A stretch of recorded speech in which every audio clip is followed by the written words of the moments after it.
Hey guys, this here is Getaway Driver 101, and today I'm going to be giving you a brief explanation on what frame lock is and exactly how you can use frame lock to keep your computer from not running either as hard or to make its lifespan last longer. So what frame lock lets you do is it lets you take a game, for instance. I'm going to go into one of my games real quick. Now, right now, the frame lock is off, so there is no lock on it whatsoever, meaning the frames are unlimited.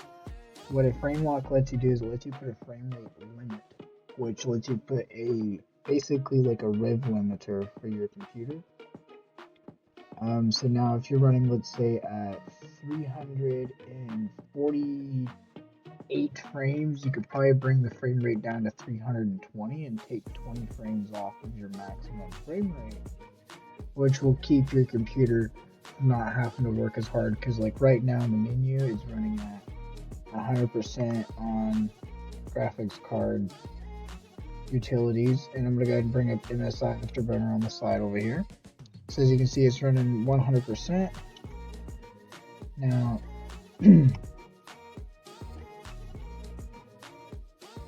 since it's running 100%, the GPU will slowly and gradually climb. Right now, it's slowly climbing 1 degree every few seconds, just sitting in the menu, which 60 and 70C is okay. Usually, you want to try to stay in either the mid 60s or low 70s. You don't want to go any higher than maybe 75C. If you get above 75C, that's when it's not really considered overheating when you're in the 80s, but the 80s are considered hot, relatively high temperatures. So if you're running in the 80s, it can shorten the lifespan of your graphics card, so it's recommended to not let the graphics card run that high. It's preferred to try to keep the graphics card in a lower temperature, which will prevent it from not having to work as hard.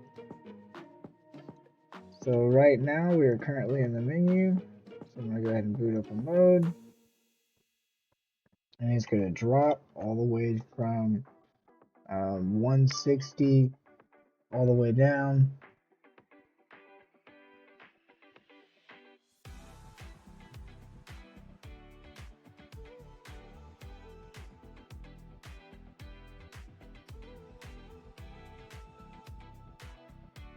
So as you can see, when I start the race, we're currently at 67, 68C, 69. And as I race, the game's gonna work several years. You know, like computers can last up to 10 years. One build can. Doesn't mean it will. But to make the computer last as long as possible, it's recommended to use frame locks. So as you can see, the average frame rate is about 200 FPS. You can see it's bouncing around from 190 to 220.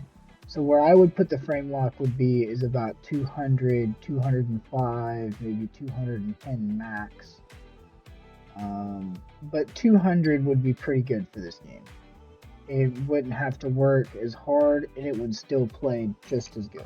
You would only lose 30 frames to the naked eye. As something that's doing 200 frames, you ain't gonna notice it.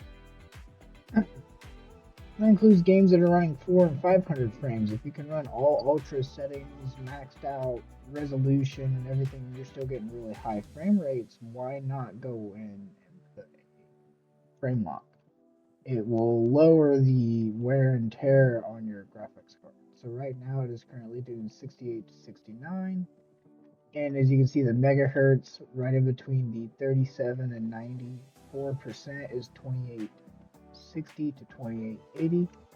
What that means is that it's lowering its megahertz rate to give it more of a cooling rate, but still provide high frame rates.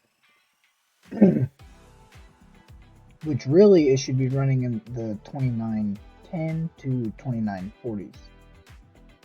Usually if it was a drop to, let's say, 27, 800, then I would be like, okay, well maybe there's an issue with my, okay, so 208.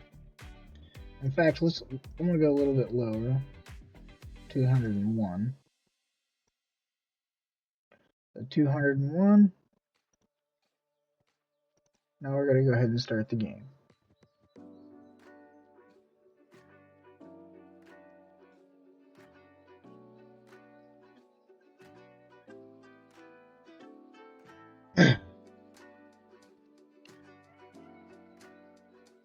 So now what this is going to allow the game to do is it's going to allow it to stay at a solid frame rate instead of it having a bouncing frame rate. Which also means the graphics card isn't going to have to bounce around on its usage. As you can see, since it's running a solid frame rate, now it's 67, 69% in the menu. The menu's not even eating its usage all the way up. Instead, it's leaving more resources available for the computer in the menu. It's also leaving more resources available for the graphics card, and it's keeping a lower temperature. Yes, the temperature is climbing, but it's not going to climb as aggressively, and it will be able to stay at a more monitored rate.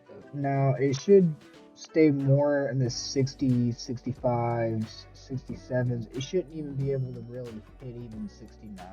It should honestly be able to stay below 69. It's usually what I try to keep all my stuff under, is usually about 70. I mean, if it gets to 70C over time and I'm wanting to keep the settings how they are, then I'll have to live with it. But usually I try to keep them below 69, 70, because, like I said, lifespan and wear and tear is what is really going to affect the computer over time. Wear and tear more than anything than lifespan. Your computer could go 10 years and still work. Hit 69. It did hit 70 for a split second and then drop back down to 67, 66. So it's also running 2910, like I said, 2910, and it's only running 1/800. And overall, it helps the whole computer. So I hope y'all enjoyed. Thanks for watching. I hope y'all kind of see the benefits and the pros and cons to frame lock. Frame lock you do not have to use on all games. You can use it on certain games that are either too aggressive or some games that just doesn't have a frame functionality where you can adjust frames. Thanks for watching, like or subscribe, and I will see you all next time. Later.